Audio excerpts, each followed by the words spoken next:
രാത്രി 12:45 ആ ടൈമിലാണ് സംഭവിച്ചത്. ഞങ്ങൾ ഒരു സ്പെഷ്യൽ വർക്ക് ആയതുകൊണ്ട് ഞങ്ങൾ ആ വർക്ക് ചെയ്തുകൊണ്ട് പോവുമായിരുന്നു. അപ്പോഴാണ് ബാക്കിൽ നിന്ന് ഇങ്ങനെയുള്ള ഒരു സന്ദർഭം കാഴ്ചയിൽ പെട്ടത്. ഇവരെന്നല്ല ആരാണെങ്കിലും നമ്മൾ റിയാക്ട് ചെയ്ത് പോവുക ആ സമയത്ത്. അങ്ങനെ ചെയ്തു എന്ന് മാത്രം, ഇത്ര ഇതാവുന്നൊന്നും വിചാരിച്ചില്ല. ഇപ്പോൾ ഒരു 10 ദിവസം ആവാറായി തോന്നുന്നു. ആദ്യം പോയവർ സ്പീഡ് കുറവായതുകൊണ്ട് മെല്ലെ വീഴാതെ പോയി. ഇത് കുറച്ചുകൂടി സ്പീഡായപ്പോൾ ഇവർക്ക് ബാലൻസ് കിട്ടിയില്ല, പിന്നെ പിടി വിട്ടില്ല തോന്നുന്നുണ്ട്. കൈ അവിടെ ഉടക്കിയ പോലെ പിടിച്ചിരിക്കുകയായിരുന്നു, വിട്ടില്ല. അവരും പേടിച്ചിട്ടുണ്ടാവും ചിലപ്പോൾ. അത് കഴിഞ്ഞ് എൻ്റെ ഇത് നോക്കി അവർ അങ്ങനെ പോയി, സാധാരണ പോലെ തന്നെ നടന്നു പോയി. നമ്മൾ ഇതിലിപ്പോൾ വലിയ ഇതൊന്നും ഇല്ല, നമ്മൾ ആരാണെങ്കിലും ചെയ്യും.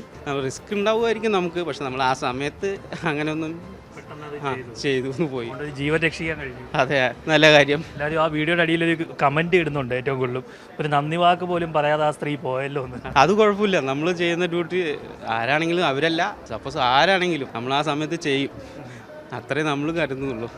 അത് കഴിഞ്ഞപ്പോൾ നമ്മളുടെ വർക്കുമായിട്ട് നമ്മൾ ബന്ധപ്പെട്ട് പോകും. അത് തീർച്ചയായും ദൈവത്തിൻ്റെ കൈകൾ എന്ന് പറഞ്ഞാൽ ഇങ്ങനെ വേണം.